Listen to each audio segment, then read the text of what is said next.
Where's the sound trip ever taken?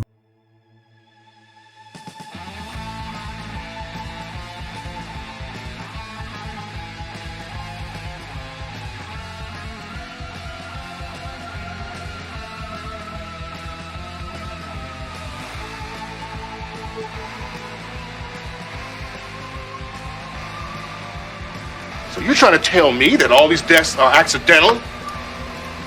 Let's think we're all idiots here or something.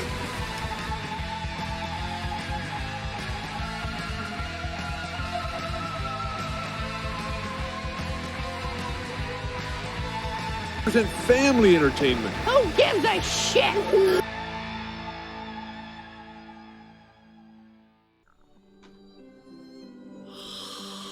Hello. I'm Jokey Pants, that's Cerebral Paul. You already know who we are. Now, children, come around the fire. Come around the fire, sit down. We have a delightful tale. A delightful tale. A tale of murder. Topics that I'm going to have to edit the words as I'm saying them because I can't say them on YouTube because political things, I can't say them. We're going to talk about this movie. Yeah, it was the night before Christmas and all through the sorority house. Yeah. Every creature was stirring, even the mouse. So for our Christmas episode, hello people, we're doing Black Christmas, 1974. A movie that I've never seen until now. Surprisingly, I saw the remake from the mid-2000s, whatever that they did, which I did. It was kind of not a good movie. And I had only seen it because a friend of mine wanted to see it. It was at this time of year. It was around December-ish, and he was just like, "Hey, this movie came out on DVD. My parents just got it, blah, blah." So we watched it, and it was terrible. So I never watched the original one until now, and I have to say, I kind of enjoyed this more than the fucking remake. Like, at least this one tried to do something.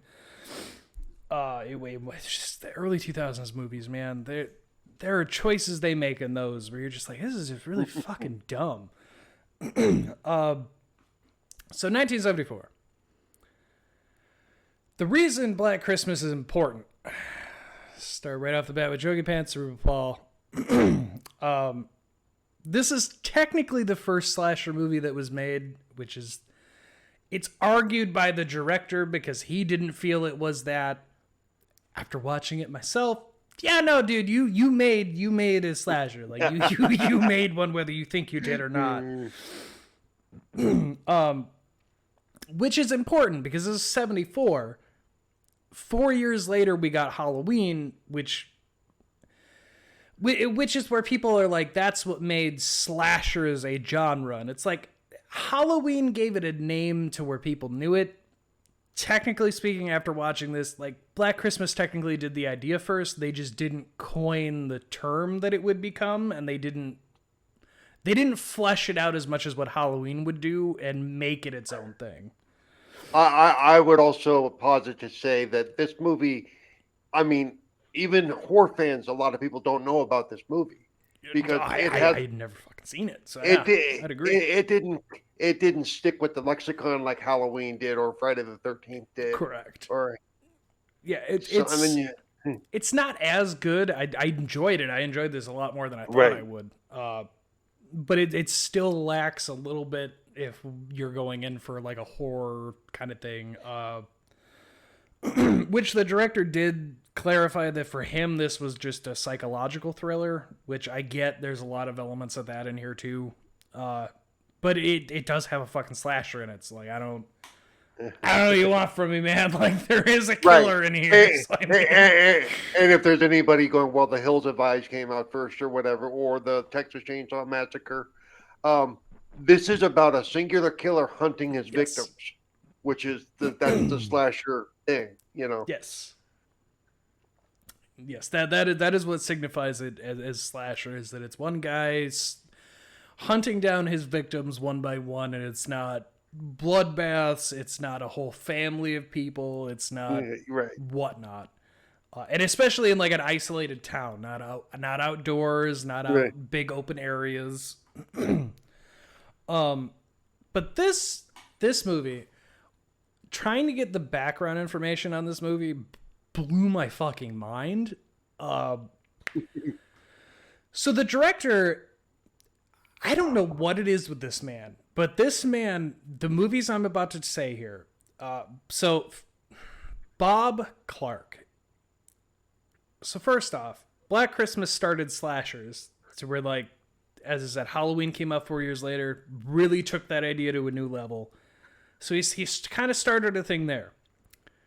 He also made, and this is what blew my fucking mind with Bob Clark, he's also the man behind directing A Christmas Story, the movie that is the basis for everyone who does a holiday movie. He also did Porky's, which again is a movie that influenced how comedy structure goes now. And then just because we just fucking mentioned this on Oddcast literally last week on our recording, he also did Baby Geniuses and Baby Geniuses 2, which is only relevant because we brought up 2 as being one of the worst movies ever made.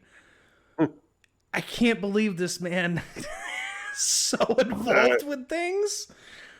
But the fact that he did Christmas Story, Black Christmas, and Porky's, that it's the same dude who's directing these. I messaged my other co-hosts in our group chat, and I was literally like, this man just started fucking genres in the 70s. Like, what is this? All 3 of these movies are things that, like, for a basis structure influenced everything that came after. What the fuck? Shit. Who I'm is looking at this thing now man? because I wanted to see how far into his lexicon this takes place. This was his 5th film, but the other one you may have heard of is Children Shouldn't Play with Dead Things. That was him as well, Good which God. you can see on Shudder right now. As a matter of fact, Jeez. So Black Christmas 1974. holy shit, Whoa. he's been all over the place, dude. Seriously. I saw he had so much credit. Yeah, Between Loose writer and Cannons, director alone, he's Turk- all over the place. Turk 182, Fudge. Holy crap, dude. Baby Yeah, Geniuses. yeah. This dude is all over the place. I couldn't believe it. How much this dude has been all over. The Karate Dog. There's a must see. Yeah, Jesus there's criminy. Well, fun fact. So, Black Christmas 1974 was originally scheduled for TV January 1978. If you're a true crime, if you're a fan of true crime, you might understand where this is about to go. It was not released at that time, because fun fact, in 1978, a man known as Ted Bundy broke into Florida State University and did horrible things to girls that were there. So it didn't get released in January of 78 because they were like, that's too close to home for what this movie is. But they just delayed it to May. So it didn't delay them like that, but like it didn't deter them that much. They were like, just wait a couple months, everyone will forget. And interestingly, the TV version was going to be called Stranger in the House. Yes. Yeah, So yeah. It was a completely different name. But yeah, because of Ted Bundy, they couldn't release this when they wanted. It's fucking crazy the way things work out. Yeah, we talked about all that. I have another little tidbit with Halloween. It's something I remembered in my notes. Well, I was going to point out that apparently the plot was allegedly inspired by Canadian serial killer Wayne Bowden, the vampire rapist who killed 3 women in Montreal between 1969 and 1970. So yes, yeah, it supposedly has some inspiration from that. But also back to the Halloween. there's a whole story stuff behind this of basically, so there was Black Christmas, which was a Christmas movie. John Carpenter made Halloween as a Halloween movie. There was a whole bunch of talk, because I remember hearing about this, that essentially John Carpenter's thing was Black Christmas, a slasher Christmas. So he did Halloween, a Halloween-themed one. There was a whole idea to continue that going. They were going to do an Easter one. They were going to do the other various holidays.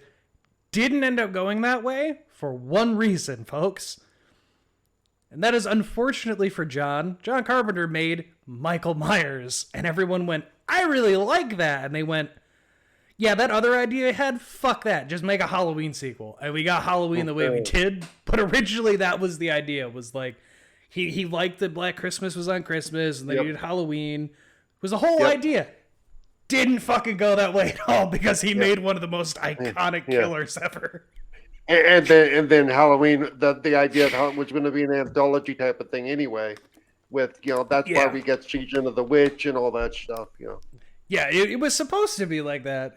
Just things didn't go that way, unfortunately, for him. But, also, I have here, originally Clark wanted vibrant and gory kills, but changed it to more nuanced approaches and cutaways because he felt that fit the version of the movie he wanted to make better. And his producer at the time agreed with him, because they weren't trying to make they weren't trying to make a horror slasher. They were going for like a psychological thriller. So he didn't want to have kills go over the top the way he originally was going to film it. Because he felt it would take away from his idea, which is fair. It's fair. I mean, I could have used kills being lingered on a little bit more, but I think it's fine for what it is. I mean, when you look at it, if you really look at Halloween, it's pointed out too that there's actually very little blood in Halloween. It's correct. They show a couple of cuts and they let your mind do the rest of the work. So let's get into the Black Christmas. Oh boy. So this movie opens up with Silent Night being playing over a decorated house. It's a very wholesome family movie, you might say. Nothing going on here at all. Just a house decorated and Silent Night until you get the POV of someone lurking outside and then climbing up to the attic window, and you go, maybe this isn't such a family-friendly movie anymore. This guy's breathing real heavy. So it's a sorority house, and they're having a bit of a get-together for the holidays. Just the girls getting together, having drinks. The party ends up ending, and the guys are getting sent home. And there's a call that comes in. Before we get the call that comes in, we see the killer's lurking upstairs. He's eyeballing everybody, just creepily watching, and hides in the attic. A thing he'll do for the whole movie. Then they end up getting a creepy phone call where a guy's just heavy breathing into the phone, and he says a bunch of obscene things at them that I am not even going to try to say here, and in fear of YouTube's wrath. But yeah, it's just a pervy phone call. I have pervy Gollum.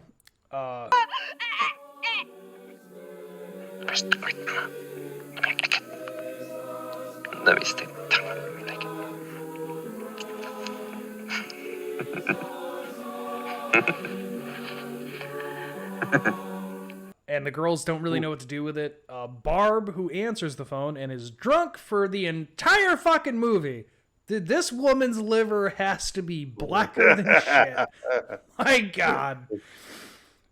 She makes jokes at him, which upsets Claire, who's seems like more of a more like religious self, like oh God, how do I put that?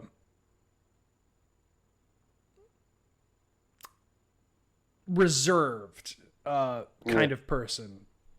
So she takes offense to everything, and she's like, you shouldn't taunt people. This could go very badly, blah, blah, blah. She's leaving anyway, so she goes out to pack her bag. She says, fuck it.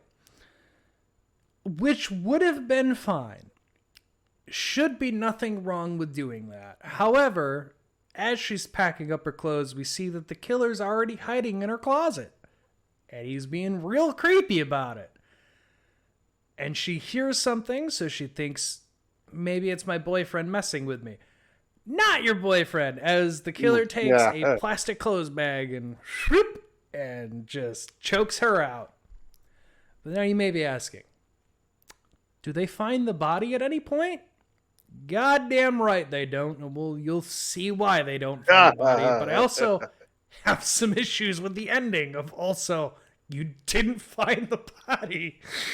Also, that they again, this is the problem we both have with some of these movies we watch. Nobody seems to notice she's missing. I mean, For the long, they notice she's missing. It's like Rich Cunningham. She goes upstairs and never comes back down, and nobody seems to give a shit. So, killer goes back to the attic. House mother Mrs. McHenry talks to the girls. She goes grocery shopping, whatever. She talks to the girls about the holidays. Everyone needs to be safe, and if you're going out somewhere, blah, blah. There's a whole thing here. But then we see she goes up to her room and she mouthwashes with just hard liquor and then drinks it. And I'm just like, God damn, lady. Everyone in this movie has a drinking problem. I gotta say, I loved the house mom. The house mother, she's fun character. Awesome. She's so fun. She's got liquor everywhere. She does throughout the whole movie. She keeps trying to find stashes and it's just constant. But she'll harp on everyone else about, like, don't drink too much. Meanwhile, she's just constantly looking for her booze. Including she's got a sifter stuffed in the back of a toilet bowl, tied down a string. It's awesome. Yeah, the first one we see is that one, and I'm just like, what the fuck? We also find that the killer brought Claire back upstairs into the attic, and he has her on a rocking chair. Creepy. Fucking creepy. Because he like talks to her, kinda. He's a real creep boy, alright? All we gotta know about the killer here is he's super fucking creepy at everything he does. And the next day, plot's going to start happening because Mr. Harrington shows up. Who's Mr. Harrington, you may ask? That's Claire's father, because Claire didn't show up off the train stop like she should have. So he's come to the school to find his daughter. And he like talks to a guy, and the guy like tells him where the house is that she's at, blah, blah, blah. And this is where he meets up with Mrs. McHenry at the house. And they have a discussion about like, oh, she's a good girl. She doesn't drink that much. She's not partying. She's actually really good. And the whole time she's like trying to cover up posters of naked people. It's just like, yeah, your daughter's great. She doesn't do anything. What? She asked for a ride into town. I fucking laugh at Mrs. McHenry because the entire time she's just constantly flipping this man off when he walks away. She's constantly flipping him off and talking shit. Oh, and when he's waiting on her, she answers the phone and she's she's saying some pretty nasty stuff. And as soon as he walks upstairs, man, she's flipped that switch. You know, it's so good. She has a cat who I don't have the cat's name down here. Son of a bitch. A cat will only be important later, and I'll have the cat's name when it's actually important. But I also have the note when she's like getting ready because Mr. Harrison's going to take her into town so she can go shopping. Why does she only paint half of her lip with lipstick? She gives like half a lip and then it's like, oh, my cat. I'll go get my cat. She never fixes it. The whole time she's walking to the car, you see big red and then nothing. And I'm like, you didn't. That's because she's drunk. We've established that she's drunk the whole time you see her. Okay, I mean, all of her bit in the movie, she's half gone.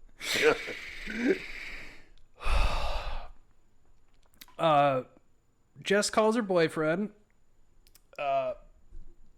because there's something that they have to talk about, and they have to talk about it face to face. I've been in this situation. It sucks.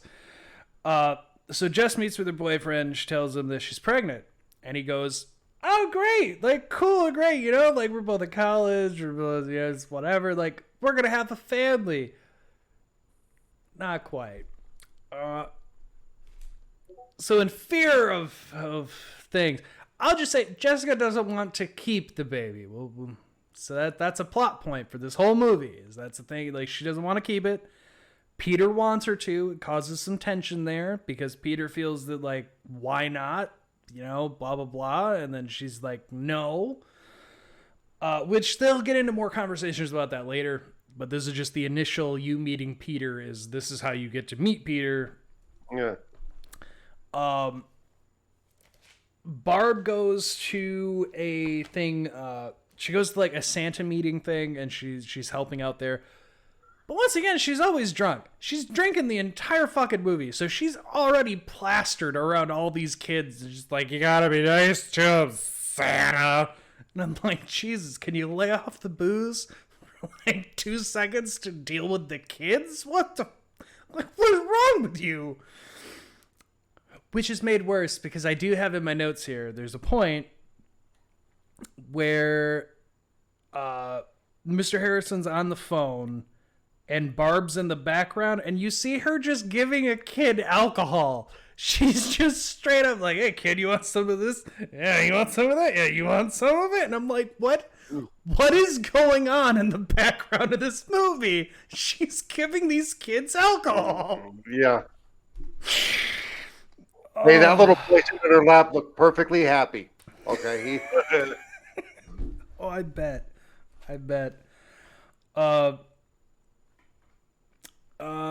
Yeah, they get back to the house. This is where we had mentioned McHenry has bottles everywhere. She even has one. She's in like the coat room trying to find one. But Mr. Harrison is at the police station and he tries to report Claire missing, and the police just keep blowing him off because it's like, it's only been a day. She probably ran away. Kids do it all the time. Whatever. Yeah, If she's not back by tomorrow, then maybe we'll go look. And it's like, hey, you guys are great. Yeah,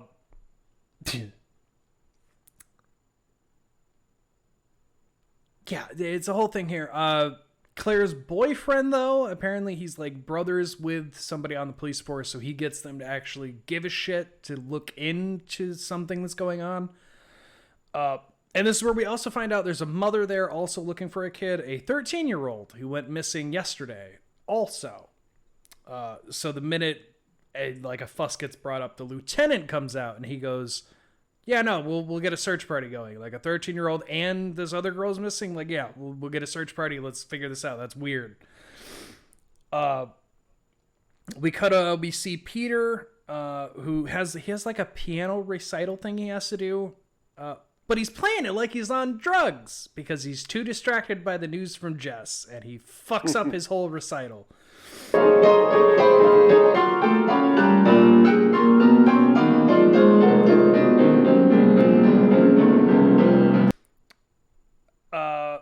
Police go looking out for everyone with the boyfriend Chris. They're getting like a search party formed.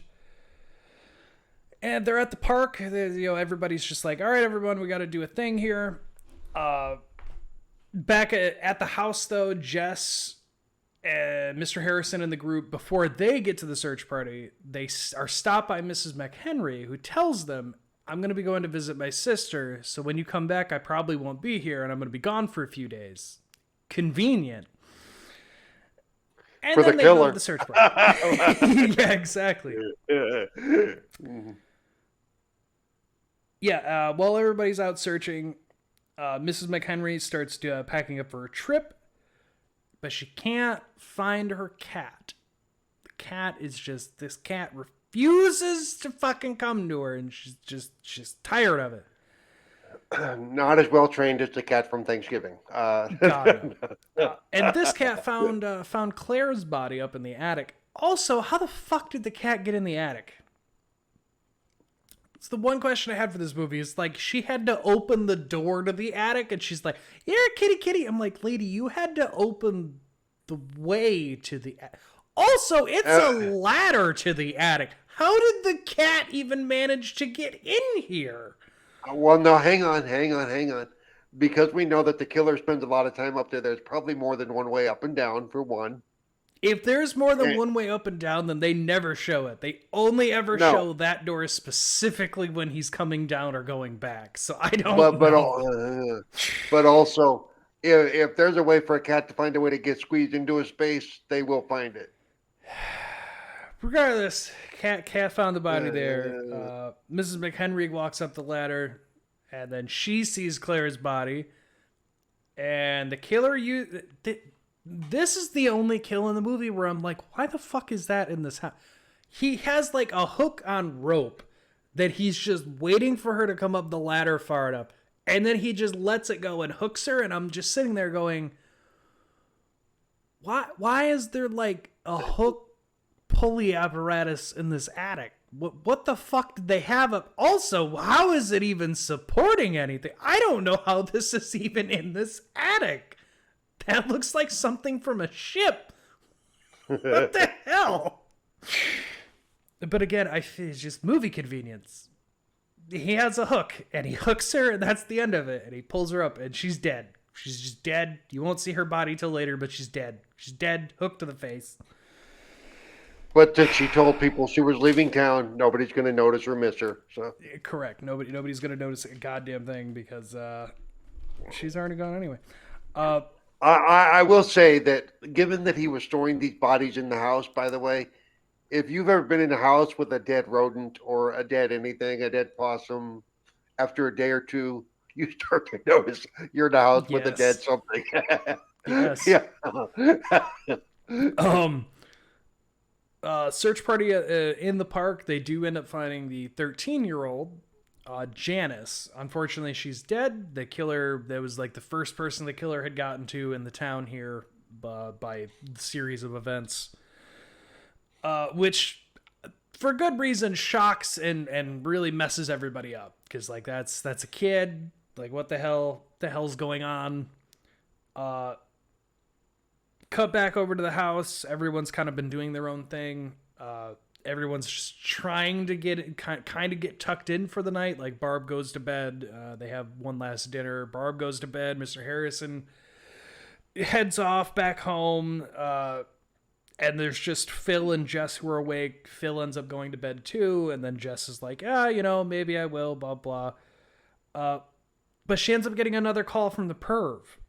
Because why not? Because he just killed someone again. So now he's going to make another call. This time, however, Jess is the only one who's smart about that they've been receiving them. Because she immediately calls the police about, hey, I've been getting these really weird calls and these people will not fucking leave us alone. They keep calling. Is there anything we can do about this? The cop at the front desk initially just blows her off like he does everybody, and he's like, yeah, okay, phone calls, okay. The lieutenant is the only one who will take anything seriously in this entire fucking movie, where every single time he's the one to be like, yeah, no, we should probably look into that. That's clearly like, we should probably look into that. By the way, as an old person here, real quick, as an old person here with you, let me point out that obscene phone calls or prank phone calls were a big thing in the 50s, 60s. Well, yeah, there was no caller ID. I remember when I was a little kid, we still had like rotary phones and whatnot. There was no caller ID. So, yeah, like prank phone calls were fun because nobody knew who the fuck you were. Yeah. But no. Also, this is a detail that will be important later. When they were at the police station, reporting Claire's missing, Barb gave the fucking thing to the cop of their number and the address, whatever. This fucking cop, she goes, yeah, it's 6 fellatio. It's fellatio 20880. What? Fellatio. It's a new exchange. FE. It's a new one on me. How do you spell it? Capital F E little L FLATIO. Goes, yeah, what's that? Six fellatio? He's like, oh, how do you spell that? And she goes, oh, you're dumb. Yeah, this is how you spell it, which will come up later, and it's unfortunate she didn't get to see her own joke pay off, but it gets a payoff later. So she reports that. Peter shows up and tries to convince her once again to keep the baby, and they're going to get married, and he goes, I fucked up the piano recital anyway, so fuck it. We're just going to get married, and we're going to have a good life. And she goes, no. She goes... She just looks this man dead in the face. Like, you remember when we got together and I said I want to do XYZ with my college and you wanted to? Yeah, I'm still going to do that. Like, I don't know what you think is going to happen. And she shoots him down and says she's not going to marry him ever at this point. And they should... Basically, I think we should see other people happens. And Peter doesn't take that well. At all. You know, the rule is once they say we should see other people, they already are. That's the rule. That's. I'm not gonna make a comment. I will say nothing. I haven't been in a situation like that at all. So the lieutenant scolds his officer back at the police station, because he finds out he wasn't taking the calls to the house seriously, and he goes. Basically, he's just like, what do you mean? So we have a missing girl from that house, a dead 13-year-old girl out in the street, and you're telling me that this person's been getting creepy, threatening phone calls, and you didn't think to tell me? You didn't think maybe that could be relevant to the situation? This is where he's trying to get him to give him the number to the house because they had taken information earlier. The one detective off to the side busts out laughing. And our lead lieutenant's just like, what the hell's he laughing at? Until he gets the piece of paper and he calls in the fucking cop and he's like, yeah, so when did you take this down? It's like, oh yeah, the girl from the sorority gave it to me. Yeah, 6 fellatio? Like, yeah, she said that's the street name. You're a fucking idiot. Like, that's not a name. What's this? Well, that's the number at the sorority house. Fellatio? Yeah, it's a new exchange. FE. New exchange? Yeah, Felicia. One of the girls that was in this afternoon gave it to me. She gave it to you? Yeah. Nash, I don't think you could pick your nose without written instructions.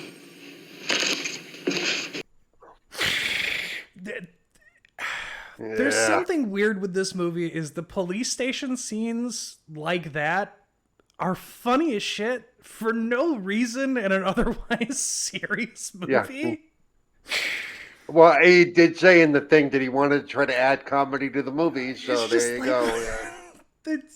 Because there's another scene that comes up around the same, maybe a little bit later, but it's like a farmer shoots one of the cops in the ass with birdshot, and it just turns into a whole debacle about like him stepping on his property and shit. And I'm like, this is funny, and it's kind of off-putting because the rest of what's going on is not funny. So that happens. The police come and they put a wiretap on the phone. But this is before the wiretap we know now, where they have to actually go to the phone company and they have to trace the call through the line of where it's coming from and where it's going to. Which he does tell her. It's a very analog system. You're going to have to keep him on the phone for longer than you'd like to so we could actually trace the call. It's not like now where they've got cell phone towers and all that. Like, no, they had to literally see what was going where and blinking. If I remember from all my old TV stuff, it's around 3.5 minutes, I think, is what it was that they had to keep on the line. So Jess awaits a call from the killer. But that's, killer's not going to call yet. Killer hasn't killed anyone yet. So Jess and Phil wait by the phone and they just start kind of talking about things. What are you going to do for the holidays? What do you think's going on? Do you think Claire's okay? There's a whole conversations going on. While they're doing that, the killer decides, I haven't killed anyone in a minute. I think I'm going to go do that real quick. And he comes down from the attic. And he kills Barb. It just poor fucking Barb. Jess checks on her prior to this happening and is just like, she has like a panic attack from her sleep, and Jess calms her down, puts her back to sleep, leaves, and immediately the killer comes out. He's just like, oh yeah, you're a sleeping little baby. Yeah, I'm gonna take this fucking 7-inch unicorn horn on this glass unicorn you have, and I'm gonna stab you to death. Which was something I noted of, like, why the fuck was that unicorn's horn so long? It was just, like, literally, it was like a 8-inch fucking, like, unicorn horn. And I'm like, it's a glass unicorn. You could make, like, a little one. Sorority girls, man, you never know. You know, I'd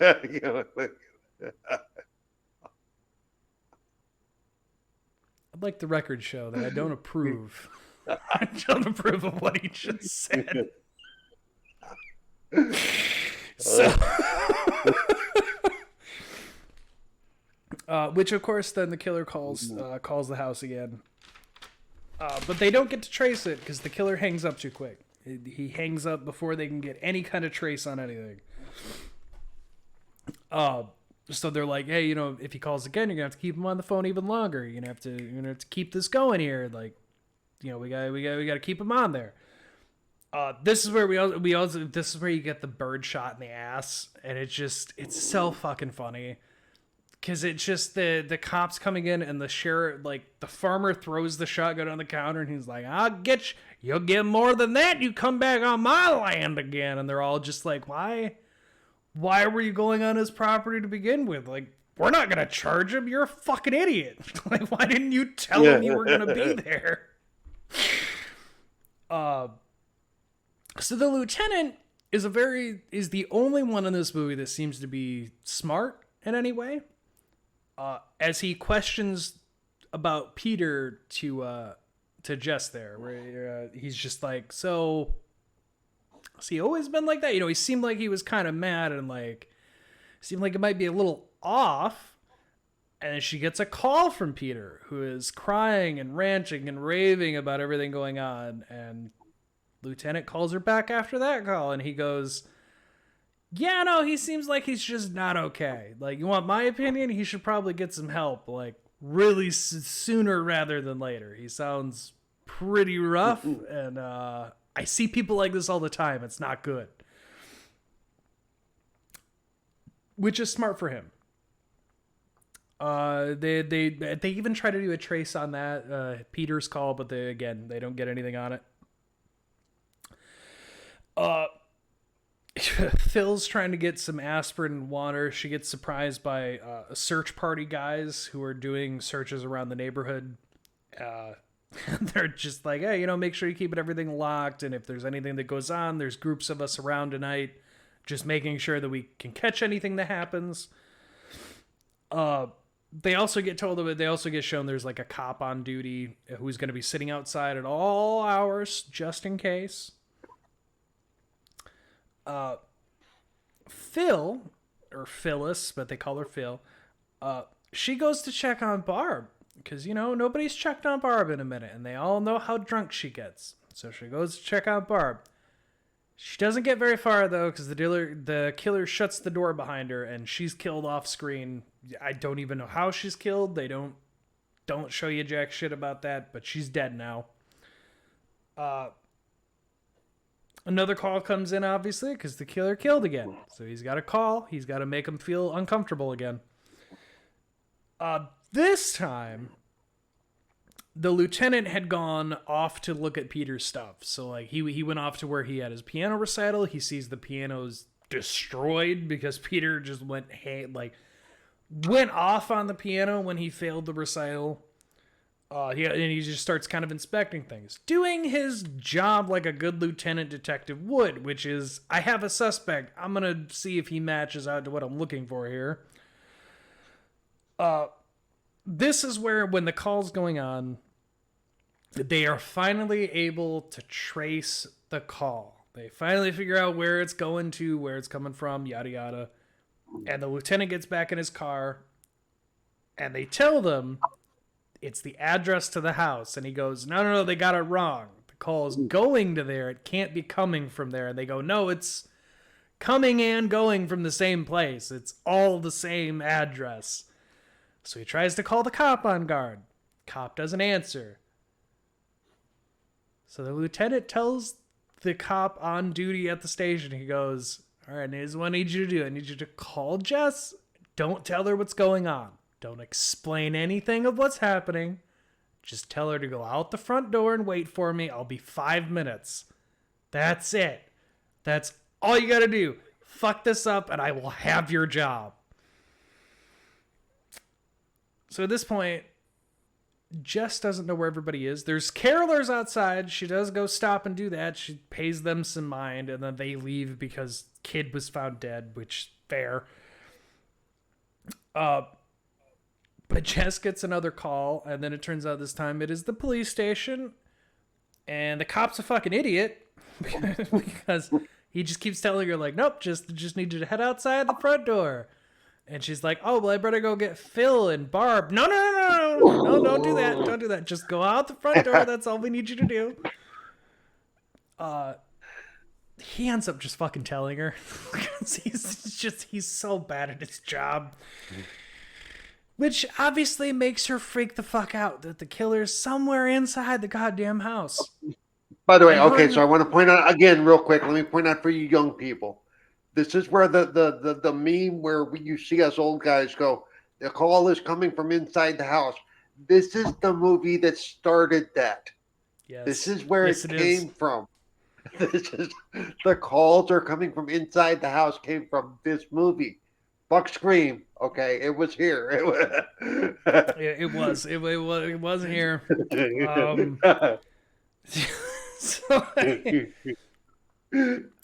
Jess does the dumb thing. She doesn't go out the front door. She doesn't leave the house at all. She fucking grabs a fire poker and then runs upstairs to go get Phyllis and Barb. And I'm like, you're dumb. You know what? Tell you what, Jess, if you die in this movie, I'm not going to feel bad because you were just told the killer's there and you're like, this fire poker will save me. I'll go upstairs. No, bitch, you run.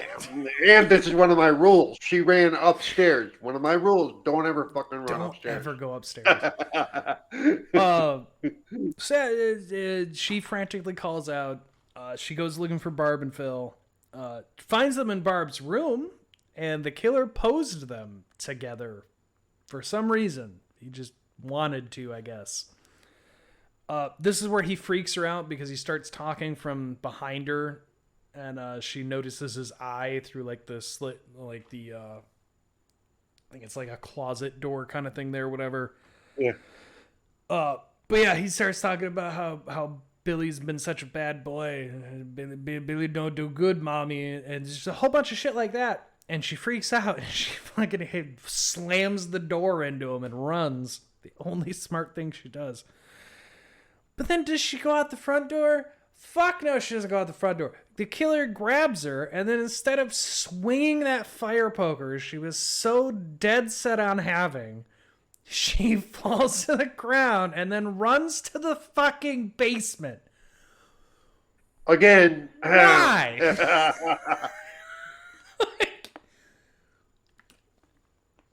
like, there is the front door. You establish early, like 10, not even 10 minutes earlier with this movie, that there is a back door. Run to the fucking back door. Why did she go to the fucking basement? Yep. I don't understand the basement part. I'm like, there's a fucking back door. What are you doing? So anyway, yeah, she gets hides in the basement basically. The cops are on the way.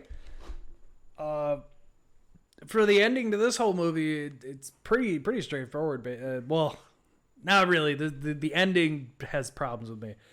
So she hides in the basement, and she's waiting for the cops. And Peter shows up because this is where I don't know if Peter was actually the killer. I honestly, I don't know. Again, I've only seen this one time, and I was watching it for this. I don't know if he was actually the killer because of how this movie ends.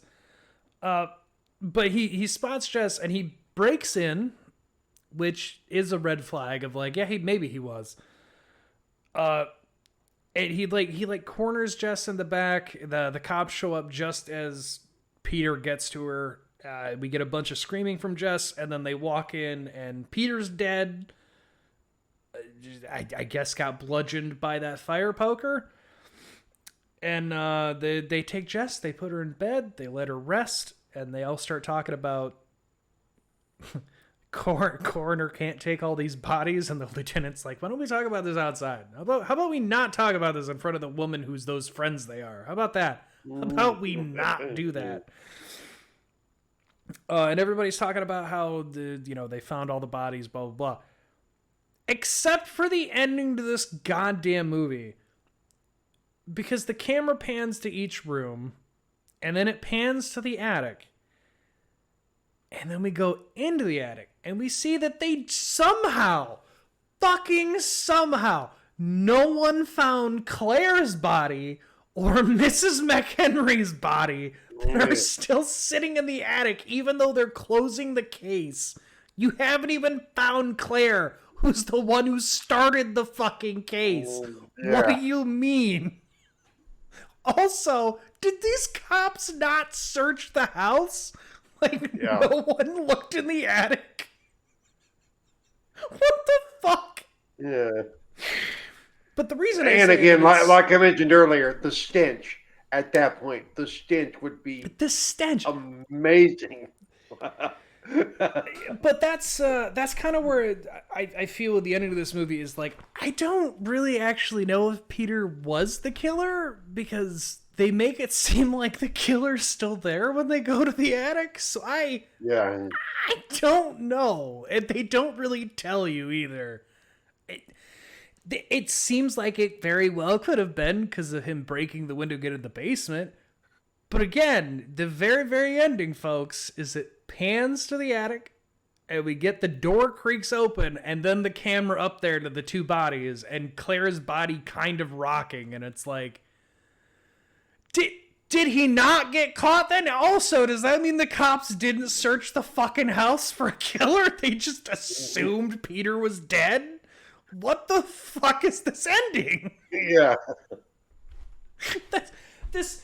I was pretty okay with the rest of the movie. The ending, I can't. I can't, because he did so many things pretty okay for the rest of the movie. It just, that part of it, I'm like, that falls apart so quickly. Fun fact, the remakes don't handle this ending well at all. They seem to just make them worse. Although, to be fair, the newest remake I haven't seen. I've only seen the one in the mid-2000s, and that one was not good. Because that one, if I remember correctly from seeing it, the ending to that one is that the final girl is in the hospital, and then the killer tries to call her again, and then it turns out he was somehow fucking hiding in the ceiling, and then tries to kill her, and then it made everybody go, the fuck? That makes absolutely... How the fuck did he get in the ceiling to wait for the victim in full Santa outfit? What the fuck? So at least this movie didn't do that. And what's funny is the original movie, there really wasn't a Santa tie-in. No, there's not. They added that in the... I don't understand. Well, we have to make it look like it's Christmas. We have to make it look like it's Christmas, so let's put him in a Santa outfit. The decorations and the carolers sell that enough. I don't need a fucking Santa to be thrown in. I don't know. Maybe I'll rewatch the remake one, and I'll give you guys a short video.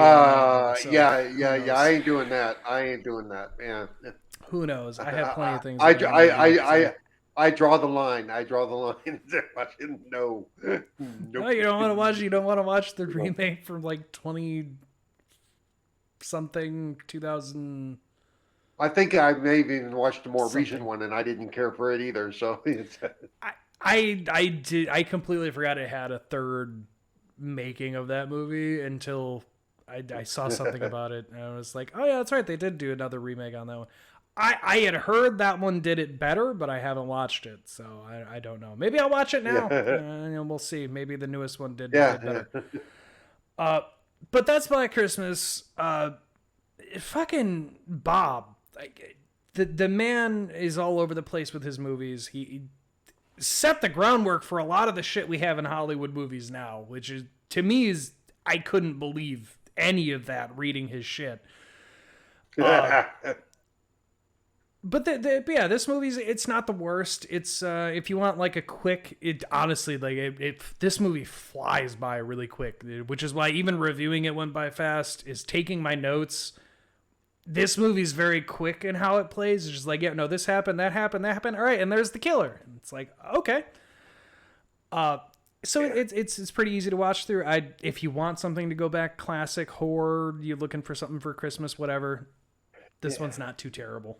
Yep. And I would say if you're at all into the history of horror and what came before, this is a good movie to do that with, because Correct. this is It's not extremely gory. It is more about the suspense and all that. I don't know how true this is, because it could have been the actor fucking with people, but the actress who plays Barb, I do recognize her. I recognized her immediately, and I was like, fuck, this must have been an early movie of hers or something, because I know who she is, because I recognize her when she's older. I recognized her face.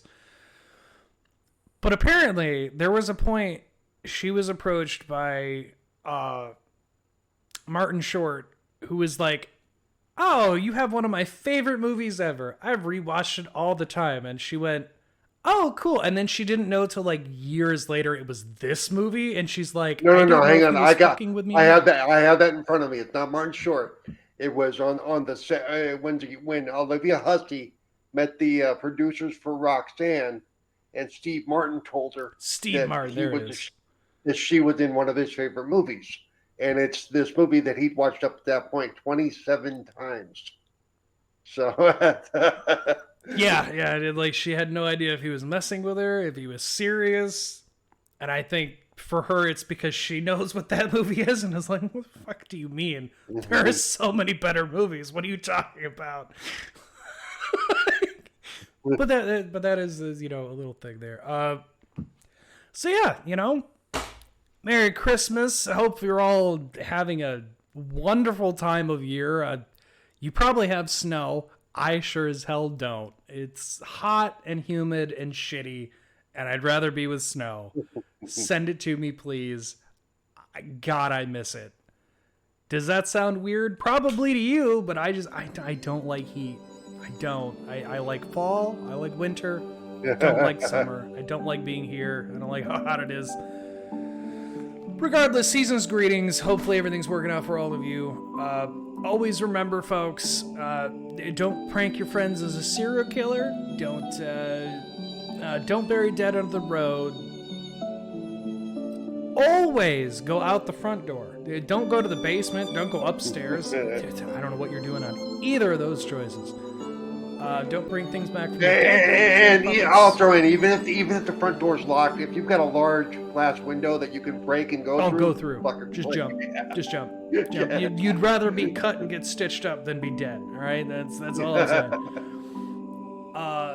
Yeah. So just stay out, stay happy. We'll catch you on the next one. Go follow us at Oddcast and oddcastmedia@gmail.com. At Cerebral Paul or at Cerebral Paul on Twitter. Just go check us out. And yeah, we'll catch you on the next one.